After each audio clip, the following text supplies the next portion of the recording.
ಓಂ ಸತಾಂ ಗತಯೇ ನಮಃ. ಆಲೋಡ್ಯ ಸರ್ವಶಾಸ್ತ್ರಾಣಿ ವಿಚಾರ್ಯ ಚ ಪುನಃ ಪುನಃ ಇದಮೇಕಂ ಸುನಿಷ್ಪನ್ನಂ ಧ್ಯೇಯೋ ನಾರಾಯಣ ಸದಾ. ಇದೀಗ ಅನುಶಾಸನ ಪರ್ವದ ಸಾರಾಂಶವನ್ನು ನೋಡುವ ಸಮಯ. ಶಾಂತಿ ಪರ್ವ ಮತ್ತು ಅನುಶಾಸನ ಪರ್ವಗಳೆರಡೂ ಕೂಡ ನಮಗೆ ಧರ್ಮ ಮತ್ತು ಅಧ್ಯಾತ್ಮ ಇದರ ಮಹತ್ವವನ್ನೇ ತಿಳಿಸ್ತವೆ. ಅನುಶಾಸನ ಪರ್ವದಲ್ಲಿ ವಿಶೇಷವಾಗಿ ಭಗವಂತನ ನಾಮಸ್ಮರಣವೇ ನಮಗೆ ಮುಖ್ಯವಾಗಿ ಕಂಡುಬರ್ತದೆ. ಈಗ ನಾನು ನೋಡಿದಂಥ ಸತಾಂಗತಿ ಅನ್ನುವ ಶಬ್ದ ವಿಷ್ಣು ಸಹಸ್ರನಾಮ ಶಬ್ದದ್ದು ಪ್ರಸಿದ್ಧವಾದಂತಹ ಶಬ್ದವೇ ಅದು. ಮತ್ತು ಆಲೋಡ್ಯ ಸರ್ವಶಾಸ್ತ್ರಾಣಿ ವಿಚಾರ್ಯ ಚ ಪುನಃ ಪುನಃ ಅಂತೇನು ನಾವೀಗ ಶ್ಲೋಕ ನೋಡಿದ್ವಿ, ಅದು ಕೂಡ ಅನುಶಾಸನ ಪರ್ವದ ಒಂದು ಶ್ಲೋಕ. ಎಲ್ಲ ಶಾಸ್ತ್ರಗಳನ್ನು ಮತ್ತೆ ಮತ್ತೆ ನಾವು ಅನುಸಂಧಾನ ಮಾಡಿದ ಮೇಲೆ, ತೀಕ್ಷ್ಣವಾಗಿ ವಿಚಾರ ಮಾಡಿದ ಮೇಲೆ ಕೂಡ ನಮಗೆ ತಿಳಿದು ಬಂದ ಸಂಗತಿ ನಾರಾಯಣನನ್ನು ಯಾವತ್ತೂ ಧ್ಯಾನಿಸಬೇಕು ಅಂತ. ಅದು ಈ ಅನುಶಾಸನ ಪರ್ವದ ಸಂದೇಶ ನಮಗೆ ಸಿಗುವಂಥದ್ದು. ಸತಾಂಗತಿ ವಿಷ್ಣು ಸಹಸ್ರನಾಮದ ಶ್ರವಣ ಕೂಡ ಇದೇ ಅನುಸಂಧಾನದ ಈ ಅನುಶಾಸನ ಪರ್ವದಲ್ಲೇ ಆಗ್ತದೆ. ಬೃಹತಿ ಸಹಸ್ರ ಮತ್ತು ವಿಷ್ಣು ಸಹಸ್ರನಾಮದ ಸಂಬಂಧವನ್ನು ನಾವು ನೋಡ್ತಾ ಇದ್ದೀವಿ. ಇನ್ನೂ ಕೂಡ ಭಗವಂತ ಸತಾಂಗತಿ ಅಂದರೆ, ಸತಾಂ ಅನ್ನೋ ಶಬ್ದ ಸಂಸಾರದಲ್ಲಿ ನಾನಾ ಥರದ ಕ್ಲೇಶಗಳನ್ನು ಅನುಭವಿಸ್ತಾ ಮುಂದುವರೆದಂಥವ್ರು, ಅವರಿಗೂ ಅವನೇ ಗತಿ. ಮತ್ತು ಸತಾಂ ಜ್ಞಾನಿಗಳಾದವರಿಗೆ, ಸತಾಂ ಎಂಬ ಶಬ್ದಕ್ಕೆ ಆ ಅರ್ಥವೂ ಸಿಗ್ತದೆ. ಜ್ಞಾನಿಗಳಾದವರಿಗೂ ಅವನೇ ಗತಿ. ಮತ್ತು ಸತಾಂ ಅಂದರೆ ಮುಕ್ತರಾದಂಥ ಜೀವರು, ಲಕ್ಷ್ಮೀದೇವಿ, ಅವರಿಗೂ ಕೂಡ ಅವನೇ ಗತಿ. ಹೀಗೆ ಈ ಅರ್ಥ ಎಲ್ಲ ತಿಳಿದು ಬರ್ತದೆ. ಆದ್ದರಿಂದ ಸಂಸಾರದಲ್ಲಿ ಸಿಲುಕಿಕೊಂಡು ಕ್ಲೇಶ ಪಡ್ತಾ ಇರುವವರಿಗೂ, ಅದರಿಂದ ಬಿಡುಗಡೆಯನ್ನು ಬಯಸಿ ಜ್ಞಾನವನ್ನು ಪಡೀತಾ ಇರುವವರಿಗೆ, ಪಡೆದು ಸಂಸಾರದ ಬಂಧನವನ್ನೇ ದಾಟಿದವರಿಗೆ ಎಲ್ರಿಗೂ ಆತ ಗತಿ ಅನ್ನೋ ಅರ್ಥವನ್ನು ಸತಾಂಗತಿ ಎಂಬ ಶಬ್ದ ಹೇಳ್ತದೆ. ಸತಾಂಗತಿ ಎಂಬ ಶಬ್ದ ನನಗೆ ಬಹಳ ಇಷ್ಟ ಆದ್ದರಿಂದ ಅದನ್ನು ಹೇಳಿದ್ದೇನೆ. ಈ ಅನುಶಾಸನ ಪರ್ವದಲ್ಲಿ ಭಗವಂತ ಹೇಗೆ ಎಲ್ರಿಗೂ ಕೂಡ ಗತಿಯಾಗಿದ್ದಾನೆ, ಆಶ್ರಯದಾತನಾಗಿದ್ದಾನೆ ಅನ್ನೋದನ್ನು ಅಲ್ಲಲ್ಲಿ ನೋಡ್ತೇವೆ. ಕರ್ಮದ ಮಹತ್ವದ ವರ್ಣನೆ ಇದೆ. ಮತ್ತು ಚಾತುರ್ವರ್ಣದ ಬಗ್ಗೆ ಕೂಡ ಇಲ್ಲೇ ಕಂಡು ಬಂದಿದೆ, ಇದೇ ಭಾಗದಲ್ಲಿ.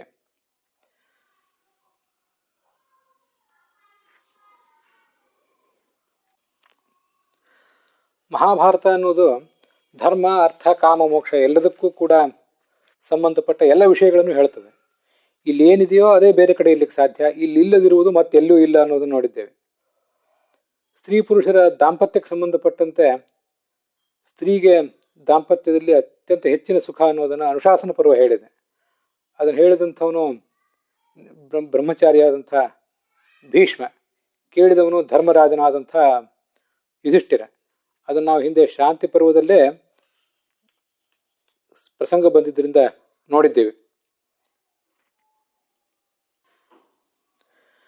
ಈ ಅನುಶಾಸನ ಪರ್ವದಲ್ಲಿ ಶಿವಸಹಸ್ರನಾಮ ಅಂತ ಈ ಭಗವಂತನ ನಾಮಗಳ, ಶಿವನ ನಾಮಗಳ ವರ್ಣನ ಬಂದಿದೆ.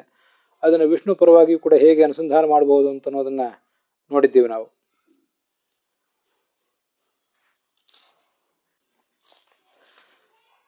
ಶ್ರಾದ್ದದಲ್ಲಿ ಯಾರನ್ನು ಭೋಜನಕ್ಕೆ ಕೂಡಿಸ್ಬೇಕು, ಯಾರನ್ನು ಕೂಡಿಸಬಾರ್ದು ಅನ್ನುವಂಥ ಸೂಕ್ಷ್ಮ ವಿಷಯಗಳನ್ನು ಕೂಡ ಅನುಶಾಸನ ಪರ್ವ ನಮಗೆ ವರ್ಣಿಸಿದೆ.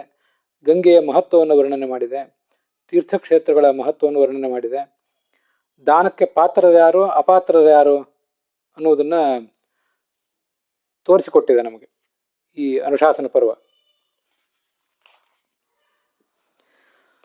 ಈ ಅನುಶಾಸನ ಪರ್ವದ ಒಂದು ಕಡೆ ಕೆರೆಗಳನ್ನು ಕಟ್ಟಿಸುವುದು, ವೃಕ್ಷಗಳನ್ನು ನಡೆಸುವುದು, ಇದರ ಮಹತ್ವ ಎಲ್ಲ ಕಂಡು ಬರ್ತದೆ 58ನೇ ಅಧ್ಯಾಯದಲ್ಲಿ. ಬೇರೆ ಬೇರೆ ಪುರಾಣಗಳಿಗೆ ಅನುಸಾರವಾಗಿ ವೃಕ್ಷದ ಮಹತ್ವ ಏನು ಅಂತನ್ನೋದನ್ನು ಕೂಡ ನಾವು ನೋಡಿದ್ದೇವೆ. ದಶಪುತ್ರ ಸಮೋ ವೃಕ್ಷ ಅಂತ ಒಂದು ವೃಕ್ಷ, ಅದು 10 ಜನ ಮಕ್ಕಳಿಗೆ ಸಮಾನ ಅಂತ. ಮಕ್ಕಳಾದರೂ ನಮ್ಮನ್ನು ಯಾವ್ಯಾವ್ದ್ರ ಕಾರಣಕ್ಕೆ ಪೀಡಿಸ್ತಾರೆ, ಧನಕ್ಕಾಗಿ ಮತ್ತು ಇತರ ಸೌಲಭ್ಯಗಳಿಗಾಗಿ. ವೃಕ್ಷ ಎಂದೂ ಪೀಡಿಸೋದಿಲ್ಲ ಅಂತ ಶಾಸ್ತ್ರ ಅದನ್ನು ವರ್ಣಿಸ್ತದೆ. ಭೂಮಿಯನ್ನು ಪ್ರಿಯದತ್ತ ಅಂತ ಹೇಳ್ತದೆ ಅನುಶಾಸನ ಪರ್ವ. ಭೂಮಿಯನ್ನು ದಾನ ಮಾಡಿದವನಿಗೂ ದಾನ ಸ್ವೀಕಾರ ಮಾಡಿದವನಿಗೂ ಇಬ್ಬರಿಗೂ ಅದು ಪ್ರಿಯ. ನಮೋಸ್ತು ಪ್ರಿಯದತ್ತ ಯೈ ಅಂತ ಭೂಮಿಯನ್ನ ನಾವು ಬೆಳಗಾಗಿ ಎದ್ದು ಸ್ಪರ್ಶಿಸುವಾಗ, ಕಾಲಿನಿಂದ ಸ್ಪರ್ಶಿಸುವುದಕ್ಕಿಂತ ಮುಂಚೆ ಹೇಳಬೇಕು ಅಂತ ಆಶ್ವಮೇಧಿಕ ಪರ್ವವು ಕೂಡ ಮುಂದೆ ಹೇಳಿದೆ. ಶ್ರಾದ್ದದ ಕಾಲದಲ್ಲಿ ಭೂಮಿಯ ಸ್ತೋತ್ರವನ್ನು ಮಾಡಬೇಕಾದ್ದನ್ನ ಈ ಅನುಶಾಸನ ಪರ್ವ ತೋರಿಸಿಕೊಟ್ಟಿದೆ. ಶ್ರಾದ್ದ ಕಾಲದಲ್ಲಿ ಗೋವುಗಳನ್ನು ಕೂಡ ಸ್ತೋತ್ರ ಮಾಡಬೇಕು. ಗಾವಸ್ತೇಜ ಪರಂ ಪ್ರೋಕ್ತ ಮಿಹಲೋಕೆ ಪರತ್ವಚ ನ ಗೋಭ್ಯ ಪರಮಂ ಕಿಂಚಿತ್ ಪವಿತ್ರಂ ಭರತರ್ಷಭ ಅಂತ ಗೋವುಗಳ ಸ್ತೋತ್ರ ಅದು.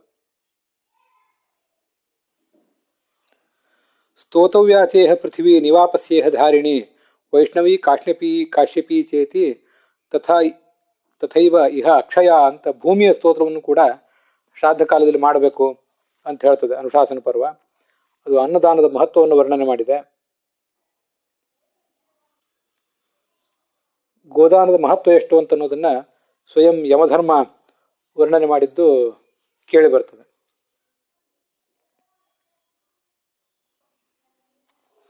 ಗೋವುಗಳ ಮೂತ್ರ ಮತ್ತೆ ಅವುಗಳ ಸಗಣಿಯಲ್ಲಿ ಲಕ್ಷ್ಮೀದೇವಿ ಸನ್ನಿಧಾನ ಇರುವುದು ಇದೇ ಅನುಶಾಸನ ಪರ್ವದಲ್ಲಿ ತುಂಬಾ ಸುಂದರವಾಗಿ ಮೂಡಿ ಬಂದಿದೆ. ಗಾವೋ ಲೋಕಸ್ಯ ಮಾತರಃ, ಗೋವುಗಳು ಈ ಜಗತ್ತಿಗೆ ತಾಯಂದಿರಿದ್ದಂತೆ ಅನ್ನುವ ಒಂದು ಮಹತ್ವದ ವಾಕ್ಯ ಅನುಶಾಸನ ಪರ್ವದಲ್ಲಿದೆ. ಪಾರ್ವತಿ ಸ್ತ್ರೀಧರ್ಮಗಳನ್ನು ವರ್ಣಿಸಿದ್ದು ಈ ಅನುಶಾಸನ ಪರ್ವದಲ್ಲಿರುವಂತಹ ಮತ್ತೊಂದು ಮಹತ್ವದ ಸಂಗತಿ.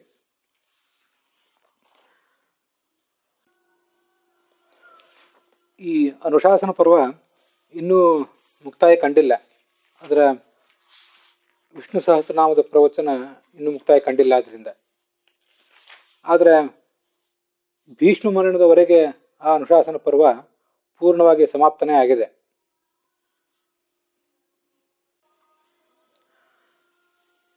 ಎಲ್ಲ ಶಾಸ್ತ್ರಗಳನ್ನು ವಿಚಾರ ಮಾಡಿದ ಬಳಿಕನೂ ಕೂಡ ನಮಗೆ ಸಿಗುವ ಸಂದೇಶ ಭಗವಂತನನ್ನು ಮರೆಯಬಾರದು, ಅವನನ್ನು ಯಾವತ್ತೂ ಕೂಡ ಧ್ಯಾನಿಸಬೇಕು ಅಂತ ಅನ್ನೋದು.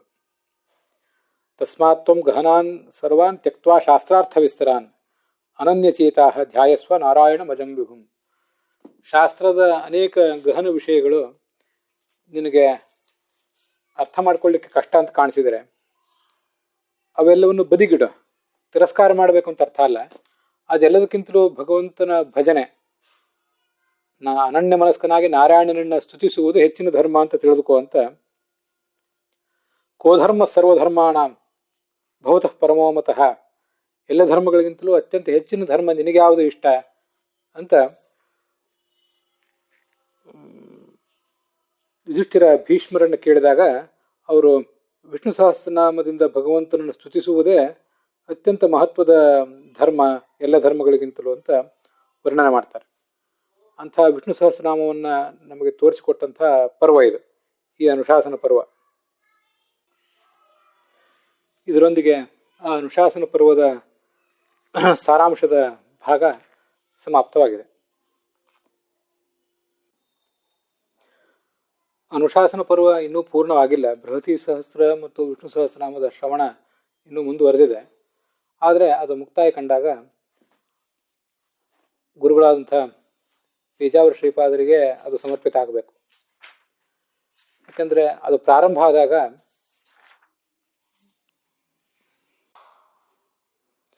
2019 ಇಸ್ವಿ ಡಿಸೆಂಬರ್ ತಿಂಗಳು ಅವರು ಗತಿಸುವುದಕ್ಕಿಂತ ಒಂದು 10-15 ದಿನಗಳ ಮೊದಲು ಅದು ಪ್ರಾರಂಭ ಕಂಡಿತ್ತು. ಮುಂದೆ ಅವರ ನೆನಪಿಗೆ ಅದು ಸಮರ್ಪಿತ ಆಗಬೇಕು. ಈ ಸಂದರ್ಭದಲ್ಲಿ ಅವರನ್ನು ನಾವೇ ಹೆಚ್ಚು ಸ್ತುತಿಸುವುದೇನೂ ಅಗತ್ಯ ಇಲ್ಲ. ಹಿಂದೆ ಅನೇಕ ಬಾರಿ ಅವ್ರನ್ನ ನೋಡಿದ್ದೇವೆ. ಅವರು ಮಾಡಿದಂತಹ ಕಾರ್ಯಗಳು, ಅವರು ವೈಯಕ್ತಿಕವಾಗಿ ನಮ್ಮ ಜೀವಮಾನದಲ್ಲಿ ತೋರಿಸಿದಂತಹ ಅನುಗ್ರಹ, ಆಶೀರ್ವಾದ ಇದೆಲ್ಲ ನೋಡಿದ್ದೇವೆ. ಆದರೆ ಅನುಶಾಸನ ಪರ್ವದ ಮುಕ್ತಾಯ ಪ್ರಸಂಗದಲ್ಲಿ ಅವರನ್ನು ಮತ್ತೊಂದು ಬಾರಿ ನೆನಪಿಸಿಕೊಂಡು ಆ ಋಷಾಸನ ಪರ್ವದ ಸಮಾಪ್ತಿಯನ್ನು ಮಾಡೋಣ.